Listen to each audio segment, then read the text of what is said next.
नाज़रीन, इजराइल अपनी military activity बढ़ा रहा है। लेबनान में अगर आप देखें, सीरिया में देखें तो इजराइल एक्सपेंड कर रहा है और उसके लिए कोई रेड लाइंस नहीं है। तो इस चीज से रीजन के मुल्क और ज्यादा चौकन्ने हो रहे हैं और वो अलर्ट हैं और वो अपनी स्ट्रेटजी इस वक्त डिजाइन कर रहे हैं। और सबसे बढ़कर जो ईरान है वो बहुत ज्यादा पेनिट्रेट कर रहा है इजराइल के अंदर। आज मजीद रिपोर्ट सामने आ रही है कि कैसे ईरानी एजेंट्स हैं वो डीप इनसाइड पेनिट्रेट कर गए हैं और इजराइल की हिस्ट्री के सबसे बड़े इंटेलिजेंस ऑपरेशंस इस वक्त ईरान जो है वो सरंजाम दे रहा है। यानी कैसे इजरायली नेशनल्स को ईरान कामयाबी के साथ हायर करके उनसे जो सेंसिटिव इंफॉर्मेशन है वो हासिल कर पा रहा है। इजराइल की तारीख में कोई भी ऐसे इंटेलिजेंस ऑपरेशंस इजराइल के खिलाफ नहीं कर सका है। तो इस पर हम बात करेंगे और नए तिजारती रूट्स भी ईरान, चाइना, रशिया, टर्की के साथ मिलकर जब बना रहा है। और आज एक और रिपोर्ट नाज़रीन सामने आई है कि 1000 मर्तबा वेस्ट के जो असलहा बरदार त्यारे हैं वो इजराइल में लैंड किए हैं। यानी जो बहरी जहाज आए हैं असलहा लेकर वो तादाद अलग है, लेकिन 1000 टाइम्स उन्होंने अपने एयरक्राफ्ट जो है वो इजराइल भेजे हैं असलहा से लेकर। तो इतनी बड़ी सपोर्ट, यानी कलेक्टिव वेस्ट जो है उसने इस 2 सालों में मुसलसल इजराइल को सप्लाई जारी रखी है। और ये बात फिर साबित होती है कि अगर इस कलेक्टिव वेस्ट की मुसलसल सप्लाई ना होती तो इजराइल ने जो कुछ किया ये नहीं हो सकता था। तो ये देखना कि वेस्ट जो इस वक्त ह्यूमन राइट्स का चैंपियन है, एक एक मुल्क के बारे में खबर आ रही है। पोलैंड की कंपनी इन्वॉल्व थी, फलाने की इन्वॉल्व थी, फलां असला भेज रहा था, फलां सर्विलेंस कर रहा था, फलां के ड्रोन्स गजा के ऊपर घूमते थे। ये तमाम चीजें एक्सपोज हो रही हैं। उधर जो है वो B-2 बॉम्बर्स वेनेजुएला की तरफ जाते हुए देखे गए हैं। और बड़ी खबर यह है कि रशियन जो कमांडर्स है वेनेजुएला में पहुंचे हुए हैं। रशियन कमांडर्स इस वक्त वेनेजुएला में हैं। आज ये रिपोर्ट सामने आ रही है। जर्मनी तेजी के साथ नाज़रीन मिलिटराइजेशन कर रहा है और आज खबर यह है कि जर्मनी तीसरा बड़ा मुल्क बन गया है जिसने स्पेस में सबसे ज्यादा इन्वेस्टमेंट कर दी है। यानी स्पेस टेक्नोलॉजी में और उसमें सबकत हासिल करने के लिए जर्मनी अब तीसरे नंबर पर आ गया है। उसने इतनी बड़ी इन्वेस्टमेंट का जब ऐलान कर दिया है तो तेजी के साथ जर्मनी अपनी ताकत बढ़ा रहा है। देखें, हर मुल्क जो है वो अपनी ताकत बढ़ा रहा होता है, लेकिन जर्मनी तो एक खास मकसद के तहत बढ़ाना शुरू हुआ है ना। और वो रशिया से जंग है, रशिया से फटा है ना, और तो किसी से नहीं है। तो इसलिए जर्मनी का मिलिटराइजेशन की तरफ जाना ये काफी डेंजरस बात है। और वो मुल्क जिसने 2 आलमी जंगें जब लड़ी हैं और दोनों मर्तबा रशिया से लड़ी हैं, ये बात ध्यान में रखें। तो ये तमाम सूरत हाल आपके साथ शेयर करेंगे। सबसे पहले नाज़रीन जो ईरान के एजेंट्स के हवाले से खबर सामने आ रही है बहुत ही गैर मामूली है। और इजराइल ने आज फिर रिपोर्ट किया है कि इजराइल ने अरेस्ट किया है अपने नेशनल को, जिसके ऊपर ये चार्ज लगाया गया है कि वो ईरान के लिए स्पाई कर रहा है और 22 ईयर ओल्ड है, यानी एक नौजवान है जो मिलिट्री में सर्व कर रहा था। और इसने फोटोज और वीडियोस सेवरल इजरायली साइट्स की ईरान को भेजी और इंक्लूडिंग एक बस स्टेशन की वीडियो भी और फोटोज इसने भेजी नियर बेयरशेबा। ये बेयरशेबा बड़ा स्ट्रेटेजिक एरिया है और यहां पर इनकी बहुत सारी स्ट्रेटेजिक साइट्स भी हैं। And provided information about the army base he served at, और जिस आर्मी बेस पर ये था उसकी भी इंफॉर्मेशन इसने ईरान को दी है। और ईरान की जानिब से इसको $2700 जो है वो रिसीव हुए। यानी देखिए, हर मुल्क में दूसरे मुल्क जो है वो रिक्रूटमेंट करते हैं इस तरह से उनके नेशनल्स को, लेकिन इजराइल की तारीख मुख्तलिफ है। इजराइल की तारीख में यानी टर्की, मिस्र, जॉर्डन, सऊदी अरेबिया, इराक, इन सब ने जंगें लड़ी हैं और ये कभी भी इजराइल के अंदर इस नौयत की पेनिट्रेशन नहीं कर सकेंगे। इजरायली नेशनल, भाई इजराइल इसलिए तो नाकाबिल तस्खीर कहा जाता है कि आप उसमें पेनिट्रेट नहीं कर सकते, उसके एयर डिफेंस में पेनिट्रेट नहीं कर सकते हैं, उसके बॉर्डर्स को पेनिट्रेट नहीं कर सकते हैं, उसके जो प्रोपेगेंडा है उसको शिकस्त नहीं दे सकते हैं और उसकी इंटेलिजेंस को पेनिट्रेट नहीं कर सकते हैं। तो इस सब में ईरान ने पेनिट्रेट कर दिया। ये जो इंटेलिजेंस वाला मामला है, आप देखें ना, ईरान के पास अब ज्यादा नॉलेज होगा। उन्होंने पता नहीं क्या क्या इंफॉर्मेशन जब हासिल कर ली है, कितनी बेसिस का डाटा उनके पास चला गया है, क्या कुछ अब इंफॉर्मेशन उनके पास होगी। और ये तो अभी सामने है ना, पसे पर्दा और पता नहीं कितने ऑपरेशंस हैं जो ईरान सर अंजाम दे चुका है और इस वक्त भी उनके एजेंट्स होंगे। और ये यानी इजराइल इनको छुपाने की भी कोशिश कर रहा है कि ये केसेस सामने ना आए, क्योंकि इजराइल की बहुत ह्यूमिलिएशन हो रही है कि इजरायली नेशनल जो है वो ईरान के लिए स्पाई कर रहे हैं। भाई नेतन्याहू तो ये कहता है कि हम ईरान के लोगों को आजाद करवाने के लिए आ रहे हैं, तो इधर इजरायली नेशनल जब ईरान को इंटेलिजेंस दे रहे हैं, तो ये बहुत ही यानी उसकी जो सुपीरियरिटी है ये उसके लिए बड़ी ह्यूमिलिएशन वाली बात है। और ये कि ईरान उसकी सोसाइटी में इस तरह से पेनिट्रेट कर गया है, मतलब वो फौजी बेसिस के ऊपर डिप्लॉयड है और ईरान को इंटेलिजेंस दे रहे हैं। ये तो कभी हुआ ही नहीं। यानी ये यलगार है जो ईरान ने कर दी है, ये यलगार है। बल इसलिए इजराइल हर सूरत में ईरान को तबाह करना चाहता है, क्योंकि ईरान जो कुछ कर सकता है वो कोई भी नहीं कर सकता। ये ईरान ही है जिसने उनके एयर डिफेंस सिस्टम की धज्जियां उड़ा दी। ये ईरान ही है जो उनके इंटेलिजेंस को पेनिट्रेट कर गया है। ये ईरान ही है जो इजरायली आइडियोलॉजी को अच्छे तरीके से समझता है और उसको कन्फ्रंट कैसे करना है ये भी ईरान ही जानता है। और ईरान एक ऐसा मुल्क है जो एक यानी आइडियोलॉजी के ऊपर खड़ा हुआ है, एक आइडियोलॉजी के ऊपर खड़ा हुआ है। उस आइडियोलॉजी का बहुत खतरा, उस आइडियोलॉजी से इजराइल को बहुत खतरा है। इसलिए वो हर सूरत में ईरान को जब तबाह करना चाहते हैं तो ईरानियन इंटेलिजेंस ने ये एबिलिटी शो की है कि वो डीप इनसाइड इजरायली टेरिटरी घुस गए हैं और सेंसिटिव साइट्स के अंदर घुस गए हैं। So Israel does not hide this and consider it's an escalating challenge. Escalating सूरत हाल है इस इंटेलिजेंस जलगार की। तो ईरान के हवाले से आज एक और खबर यह है कि ईरान ने स्ट्रेटेजिक नौयत का जो रेलवे लाइन है उसकी कंस्ट्रक्शन शुरू कर दी है।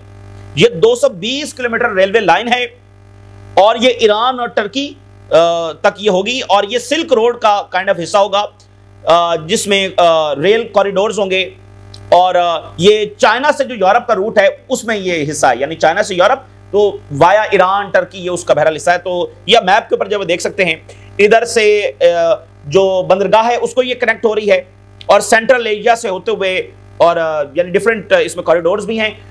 तो चाइना से जो यूरोप का रूट है तो सेंट्रल एशिया से ईरान, ईरान से टर्की, तो ईरान ने अपना वो जो है बनाना शुरू कर दिया, यानी ईरान से टर्की तक जब उन्होंने रेलवे बनाना शुरू कर दिया है, उधर से चाइना सेंट्रल एशिया। तो ये यानी स्ट्रेटेजिक नौयत का है, बड़ा गैर मामूली है और ईरान इस तरह से तरक्की कर रहा है। तो देखिए अगले 2-3 साल में ईरान कहां खड़ा होगा, मिस्र कहां खड़ा होगा, सऊदी अरेबिया कहां खड़ा होगा, टर्की कहां खड़ा होगा। तो इसलिए इजराइल हमले करेगा, जंगें इंपोज करेगा, डिस्टेबलाइज करने की कोशिश करेगा, रिजीम चेंजेस करेगा, क्योंकि वैसे भी एक तो वो ट्रंप के दौर को अपने लिए बेहतरीन दौर समझते हैं और इसमें वो समझते हैं कि उनके लिए खुली छूट है, और दूसरा ये कि ये मुल्क ताकतवर हो रहे हैं। इसलिए हम पहले भी अपना ये एस्टिमेट रख चुके हैं कि इजराइल कभी भी जंग नहीं रोकेगा, उसके हमले जारी रहेंगे और ग्रेटर इजराइल प्रोजेक्ट को वो इसी टाइम में आगे बढ़ाएंगे। और इसलिए आप देखें कि तमाम तर इकदाम के बावजूद वो जंग नहीं रोक सका है, कोई भी जंग नहीं रोक सका है, क्योंकि पीछे इजराइल का मकसद ये है। तो आज गार्डियन ने रिपोर्ट किया है लेबनान के हवाले से कि इजराइल ने जो बैंड वेपन्स हैं, क्लस्टर म्यूनिशन है, वो लेबनान के अंदर इस्तेमाल की है। यानी हद है, इस एंटिटी की हद है जो उसने मतलब मिडिल ईस्ट के ऐसा छुरा घोंपा गया पिछली सदी में कि आज भी उसका खमियाजा मिडिल ईस्ट भुगत रहा है। एक होता है ना कि पिछली सेंचुरी का कोई वाकया हो गया सो हो गया, ये एक ऐसा वेस्ट ने और बर्तानिया ने और फ्रांस ने छुरा घोंपा कि आज भी इससे आप देखें कि लोग मर रहे हैं। ये जब तक ये मौजूद है, एक ऐसी एंटिटी जो जेनोसाइड कर चुकी है और वेस्ट बैंक में और लेबनान के अंदर वॉर क्राइम, सीरिया में, ईरान में, उधर शाम में और यमन में वॉर क्राइम्स, उस एंटिटी से अगर कोई ये तवक्को रखता है कि वो अमन की कल को बात करेगी और वो अपना बिहेवियर चेंज कर लेगी और वो अरब्स को साइंस एंड टेक्नोलॉजी देगी, तो फिर उसकी सोच, उसको मुबारक को बस यही कहा जा सकता है। और लेबनान का प्राइम मिनिस्टर कह रहा है कि हम रिक्वेस्ट कर रहे हैं कि अमेरिका को कि वो इजराइल के साथ हमारे मुज़ाकरात करवाए। यानी एक इंतहाई डिजास्टर्स पॉलिसी। मैंने जैसे पहले आपको कहा कि एक तो यह है कि निगोशिएशंस को एक्सेप्ट करना, ये तो इजराइल यानी ग्रीन लाइट समझता है मजीद अटैक्स की, और ये तो उससे भी अगला फेज है कि बाकायदा रिक्वेस्ट की जा रही है कि हमारे साथ मुज़ाकरात किए जाएं। एक ही होता है कि इजराइल ने मुज़ाकरात की ऑफर भेजी, अगले ने एक्सेप्ट कर ली, इजराइल इसको भी अगले की कमजोरी समझकर हमले बढ़ाता है। यहां पर तो इजराइल के हमले जारी हैं और आगे से ये रिक्वेस्ट कर रहे हैं अमेरिका से। और भाई अमेरिका अब क्या करेगा लेबनान के लिए? पिछला जो मुआहिदा हुआ है वो अमेरिका ही ने करवाया है, अमेरिका ही उसमें गारंटर है, जिसमें एक साल में बमबारी नहीं रुका सकता। यानी इतनी वीक पोजीशन।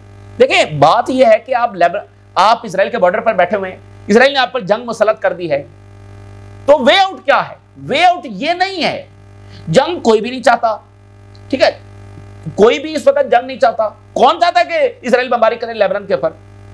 लेकिन सवाल यह कि इजराइल को रोकेंगे कैसे? ऐसे तो नहीं रुकेगा इजराइल, ऐसे तो इजराइल को मुज़ाकरात की ऑफर भेजने से तो नहीं रुकेगा। तो वे आउट क्या है? सोल्यूशन क्या है? सोल्यूशन वही है जो हिजबुल्लाह बता रही है। तो ये तो बहुत बड़ी वीकनेस है जो इस वक्त लेबनीज गवर्नमेंट दिखा रही है और उसका खमियाजा लेबनान के लोग भुगत रहे हैं। पेनफुल बात यह है। तो इजराइल ने एक इक्वेशन इंपोज की लेबनीज गवर्नमेंट के ऊपर कि वो चूज करे लो इंटेंसिटी बॉम्बिंग और हाई इंटेंसिटी बॉम्बिंग के अंदर। तो लेबनीज गवर्नमेंट की पोजीशन ये होनी चाहिए थी कि वो इस इक्वेशन को मुकम्मल रिजेक्ट कर देती कि भाई ये क्या कि अगर 2-4 मारे जाएंगे तो हम चुप करके बैठे रहेंगे, लेकिन अगर 50 मारे जाएंगे तो फिर हम खड़े होंगे, ठीक है ना। तो ये क्या इक्वेशन थी? तो बहरहाल उसने ये कबूल किया कि ठीक है, हाँ, अगर ये इतने अटैक्स हो रहे हैं तो हम फिर क्या करें, अगर हम रिस्पॉन्ड करेंगे तो ज्यादा इजराइल अटैक करेगा। यानी इस अप्रोच के साथ अब इस इजराइल से लड़ेंगे। तो फ्रांस ने कंडेम किया है इजरायली हमलों को, कतर ने जब कंडेम किया है गजा, लेबनान और सीरिया में इजरायली वायलेशंस को। सो मेरे ख्याल है हर मुल्क ने 1,000 मरतबा तो कम से कम कंडेम किया होगा। तो क्या पता नहीं इसका क्या फर्क पड़ेगा। तो ये इस वक्त यानी कि सूरत हाल। सऊदी अरेबिया और अमेरिका जो है उनकी स्टेटमेंट जारी हुई है कि आर्टिफिशियल इंटेलिजेंस का जो इंफ्रास्ट्रक्चर है एडवांस वो बनाया जाएगा सऊदी अरेबिया में। सऊदी अरेबिया को आर्टिफिशियल इंटेलिजेंस की बहुत जरूरत है क्योंकि वर्क फोर्स कम है, तो उसके लिए जरूरी है कि आर्टिफिशियल इंटेलिजेंस वहां पर वो बनाया जाए, उसका इंफ्रास्ट्रक्चर बनाया जाए, और वो इसके लिए मुकम्मल रिलाय है वो अमेरिका के ऊपर कर रहे हैं। गजा से रिपोर्ट यह है कि गजा के मीडिया ऑफिस ने कहा है कि इजराइल येलो लाइन को भी एक्सपैंड कर रहा है, यानी 58% में वो है, उसको भी वो एक्सपैंड कर रहा है। Media office slams a massacre in Gaza says Israeli occupied forces expanding yellow line, urgent action की जरूरत है। और आज जो रिपोर्ट सामने आई है, ये अब रिपोर्ट्स आएंगी, मजीद आएंगी, और जब मीडिया अंदर गजा में दाखिल होगा तो और बहुत सारे हॉरिफिक इंकशाफात होंगे। लेकिन आज एक और रिपोर्ट, कल पोलैंड के हवाले से आई, आज एक और रिपोर्ट है कि ओवरऑल वेस्ट ने किस तरह से इजराइल को मुसलसल सप्लाई जारी रखी। हम ये पहले भी कह चुके हैं कि अगर इजराइल की मुसलसल असलहा सप्लाई ना होती, इजराइल इतनी बड़ी बमबारी कर ही नहीं सकता था, इतना असलहा किसी के पास नहीं पड़ा होता। तो ये मुसलसल बमबारी और जो होती रही है उसके लिए मुसलसल पीछे सप्लाई लाइन मौजूद थी। तो आज आप इतना बड़ा इंकशाफ हुआ है कि वेस्ट ने 1000 arms aircraft to Israel since Gaza genocide, 1000 असलहा से लैस जहाज त्यारे वो इजराइल में आए हैं। बैरी जहाज से जो असलहा है वो अलग है, ये त्यारे हैं 1000। आप इमेजिन कर सकते हैं कितना असलहा इजराइल आया होगा। ये तो वर्ल्ड वॉर जितना, मतलब वर्ल्ड वॉर इजराइल के लिए इतना असलहा भेजा गया है। सो 1000 Western military supply aircraft since the start of the Gaza genocide landed in Israel. Unprecedented scale है, और ये इजराइल की तारीख की सबसे बड़ी सप्लाई है, इजराइल की तारीख की। और वेस्टर्न टूल्स ऑफ अग्रेशन, ये अभी भी लार्ज स्केल जो मिलिट्री सपोर्ट है इजराइल को इस वक्त जारी है, क्योंकि इजराइल के जो स्टॉक्स हैं उनको मुसलसल भरने की कोशिश की जा रही है। तो मतलब उधर से असलहा दे रहे हैं और उधर से कह रहे हैं कि पीस होगा, असलहा और वो भी इजराइल को देना और बाद में पीस कहना। देखिए एक बात को समझिए, नेतन्याहू जर्मन चांसलर कहते हैं कि वो डर्टी वर्क इजराइल कर रहा है फॉर अस, तो इजराइल को भी वो अभी भी प्रोटेक्ट कर रहे हैं, एक भी सैंक्शन नहीं लगी, कोई जेनोसाइड कोई कुछ नहीं, नेतन्याहू को भी वो प्रोटेक्ट कर रहे हैं। तो सोचिए, वो कह रहे हैं हमने डर्टी वर्क इनसे करवा रहे हैं और उसको प्रोटेक्ट करके बैठे हुए। इट्स मीन के मोर डर्टी वर्क होने वाला है भाई। अगर वो इस नेतन्याहू को प्रोटेक्ट करके बैठे हुए हैं तो मजीद डर्टी वर्क करवाना है, तो बिठाया हुआ है, उसको प्रोटेक्ट किया हुआ है कि जो भी करवाना है इसी से करवा लो, गंदा तो हो गया है, जेनोसाइड तो इसके खाते में जा चुकी है। तो वेस्ट जितना मर्जी प्रोपेगेंडा कर ले, इजराइल जितना मर्जी उसकी मीडिया मशीनरी जो मर्जी कर ले, इस जेनोसाइड को तो वो वॉश आउट नहीं कर सकते ना। वो 100 बार कहते रहे कि ये तो नहीं हुआ ही नहीं है, ट्रंप ऐसे बिहेव करता रहे कि पता नहीं वहां पर कुछ हुआ ही नहीं है, किसी को फर्क नहीं पड़ता। सो असल आप सवाल ये समझिए कि अगर नेतन्याहू को वो प्रोटेक्ट करके बैठे हुए हैं तो इसका मतलब मजीद डर्टी वर्क उससे करवाएंगे, मजीद जंगी और पता नहीं क्या कुछ होने जा रहा है। तो अभी जो खबर आ रही है, इससे पहले जर्मनी के साथ डील हुई, आज राफेल जो डिफेंस सिस्टम है उसके साथ बिलियंस ऑफ डॉलर की डील हुई है। Production of iron dome air defence system and interceptor missile suppliers and so on, बहुत सारा ये सारा कुछ हुआ है। और यूएन ने आज स्टेटमेंट जारी की है कि इजराइल ने जो गजा की होम डेमोलिशंस हैं एक्ट ऑफ जेनोसाइड है, ये आज यूनाइटेड नेशन ने कह दिया है। यानी वो इदारा जो वेस्ट ने बनाया हुआ है वो भी कह रहा है जेनोसाइड है। तो destruction of homes in Gaza amount to the part of the genocide. और इजराइल ने सिविलियंस को मुसलसल मारना जारी रखा और ह्यूमैनिटेरियन एड जैसे जानबूझकर रोकी। सीज फायर जब वो फुली इंप्लीमेंट नहीं किया गया, अनफॉर्चुनेटली कोई ऐसा मैकेनिज्म नहीं है कि इजराइल की वायलेशंस रोकी जाए। आप सोचिए एक ऐसा मुल्क, एक ऐसी एंटिटी, मतलब दुनिया के सारे सिस्टम्स उसके सामने फेल हैं। मतलब गजा पर बमबारी जारी है, जेनोसाइड साबित हो गई है, लोग पता है मर रहे हैं, भूख है, बारिश हो गई है, विंटर आ गया, टेंट्स की जरूरत है, बाहर हजारों ट्रक्स खड़े हुए हैं। 2 साल मुसलसल हमारी आंखों के सामने बमबारी होती रही, कोई उसको रोक नहीं पा रहा। लेबनान पर बमबारी कर रहा है, सीरिया पर कर रहा है, अब कह रहा है ईरान पर फिर करेगा। सोचे ना, मतलब ऐसी एंटिटी से तारीख में भी किसी का वास्ता नहीं पड़ा होगा। मतलब रशिया ये तो नहीं कर रहा कि यूक्रेन पर भी बमबारी कर रहा है, साथ उस मुल्क पर भी कर रहा है, उस पर एक जंग है, उसके पीछे एक लॉजिक है और इस जंग को कोई नहीं चाहता। लेकिन वेस्ट की तमाम तर कोशिशों के बावजूद इस वक्त नैरेटिव रशिया के साथ खड़ा हुआ है, ठीक है। तो यहां क्या हो रहा है जिसको मुसलसल जब असला भेज रहे हैं। तो अब आप देखिए, Gaza's youngest face diseases and silent sufferings, बच्चों की बात हो रही है। यूरोपीय यूनियन वार्न कर रहा है कि विंटर आ रहा है तो सप्लाई जाएं। यूरोपीय यूनियन जो 1000 असले जहाज भेज चुका है। यानी बहुत बुरे तरीके से यूरोपीय गवर्नमेंट्स ने अपना फेस जब वो उसका सामने आया दुनिया के। यूनिसेफ जो है, ये बड़ी इंपॉर्टेंट बात है, वो न्यूयॉर्क से जनेवा जो है वो शिफ्ट हो रहा है, क्योंकि वहां पर बजट कट्स हो रहे हैं। तो अब देखिए ना, एक मुकम्मल शिफ्ट आ रहा है। यूनिसेफ जो है वो वहां न्यूयॉर्क से जनेवा शिफ्ट हो रहा है। और इसराइल ने नेबलस के करीब 445 एकड़ जमीन जो है वो कब्जे में लेने का ऐलान किया। 445। वेस्ट बैंक में दो तरह की जमीन है, यानी एक वो जो सी एरिया है और वो ओपन है, उसको वो कब्जे में ले रहे हैं, और दूसरा ये जहां पर फलस्तीनी बैठे हुए हैं, उनके विलेजेस हैं, उनके एरियाज हैं, उनको डिस्प्लेस करके उसको कब्जे में ले रहे हैं। तो ये वो है जहां पर फलस्तीनी विलेजेस हैं, फलस्तीनी बैठे हुए हैं, तो उनके घर गिराएंगे, उनको डिस्प्लेस करेंगे। तो आयरलैंड के फॉरेन मिनिस्टर ने कहा है कि एड जब वो इंक्रीज होनी चाहिए, और आयरलैंड वो मुल्क है जिसने बड़ा स्ट्रांगली सपोर्ट किया है फलस्तीन के लिए। तो अल्टीमेटली ये है कि जब रीजन स्ट्रांगली खड़ा होगा तो ही बात है, बाकी जो मुल्क जो है वो एक हतमी इज़हार, मतलब कितना जाएंगे। रीजन ही अगर उसके खिलाफ है, रीजन ही कुछ करने के लिए तैयार नहीं है, रीजन ही कहता है कि ये रेजिस्टेंस जिम्मेदार है, फलस्तीनी जिम्मेदार है, फला ऐसी अप्रोच। उधर जो है वो B-2 बॉम्बर्स वेनेजुएला की तरफ जाते हुए देखे गए हैं, वहां पर एस्केलेशन जो है वो होती चली जा रही है। वहां पर सूरत हाल टर्मोइल है। ट्रंप की सबसे पहली प्रायोरिटी तो ये होगी कि खुद ही प्रेसिडेंट मडूरो जब स्टेप डाउन कर जाए, ठीक है ना। ये तो ट्रंप की पहली प्रायोरिटी होगी। इससे मतलब ट्रंप का मकसद बहुत ज्यादा पूरा होगा कि कुछ भी नहीं किया, सिर्फ प्रेशर से रिजीम चेंज हो गया। और अगर ये नहीं होता तो देखिए ना, ट्रंप अभी तक हेजिटेट है कि अगर हमला किया और आगे से कोई जवाब आया तो क्या होगा। उधर से वेनेजुएला भी जंग नहीं चाहता, लेकिन अगर जंग मुसल्लत हुई तो फिर वो पूरी तरह से तैयार है। तो इसमें रीजन का भी बड़ा इंपॉर्टेंट रोल होगा कि रीजनल कंट्रीज क्या पोजीशन लेते हैं, क्या वो प्रेसिडेंट मडूरो के साथ खड़े होते हैं, या अगर उन्होंने ये बातें शुरू कर देंगे इजराइल का नैरेटिव, ठीक है, जो कि अभी तक वो नहीं कर रहा है। Cuba, Colombia, these all countries are standing with Venezuela, Brazil, तो उनका भी बड़ा इंपॉर्टेंट रोल होगा। तो उधर B-2 बॉम्बर्स, और साथ ही यूक्रेनियन इंटेलिजेंस ये कह रही है कि रशियन जनरल जो है वो वेनेजुएला में मौजूद हैं और एडवाइजरी मिशंस पर हैं, बाकायदा एडवाइज कर रहे हैं। रशियन जनरल्स वेनेजुएला में, यूक्रेनियन इंटेलिजेंस कह रही है। अच्छा जी, उधर पीस प्लान भेजा है ट्रंप ने। यूरोप शॉक्ड है, और यूरोप की जो स्टेटमेंट आई है, कहते हैं हमारे दो ही प्लान है, 2 पॉइंट प्लान है हमारा, रशिया को वीक करना और यूक्रेन को सपोर्ट करना। तो ये तो रेसिपी फॉर वर्ल्ड वॉर है। मतलब ये क्या है कि रशिया को यूक्रेन अटैक करता रहे, यूक्रेन का क्या होता है इससे उनको फर्क नहीं पड़ता। यूक्रेन अटैक करता रहे जिससे रशिया वीक होता चला जाए, उसकी एनर्जी आगे पीछे अटैक करें, उनके लोग ज़ाहिर है कि फौजी भी तो मारे जा रहे हैं, तो उनके इंफ्रास्ट्रक्चर पर अटैक करता चला जाए, रशिया वीक होता चला जाए, और इधर से हम अपनी मिलिट्री पावर बढ़ाते चले जाएं।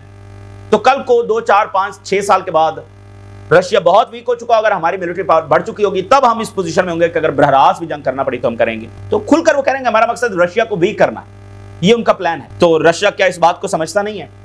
तो जर्मनी ने 35 बिलियन यूरोस की अनाउंसमेंट की है फॉर स्पेस कैपेबिलिटीज। ये 3rd लार्जेस्ट है स्पेस में, यानी स्पेस डिफेंस में जो पैसा खर्च किया जा रहा है। अमेरिका और चाइना के बाद जर्मनी अब 3रे नंबर पर आ गया है। सर्विलेंस, रिकॉग्नाइजेंस और सैटेलाइट रेजिलियंस और developing deterrence tools such as jamming technologies और इंस्पेक्टर सैटेलाइट्स, ये सारा वो कर रहे हैं। तो जर्मनी जब बहुत ज्यादा क्लोज है इत्तेहादी इजराइल का, तो जर्मनी की कैपेबिलिटीज बढ़ेंगी तो वो ज़ाहिर इजराइल की भी हेल्प वो करेंगे।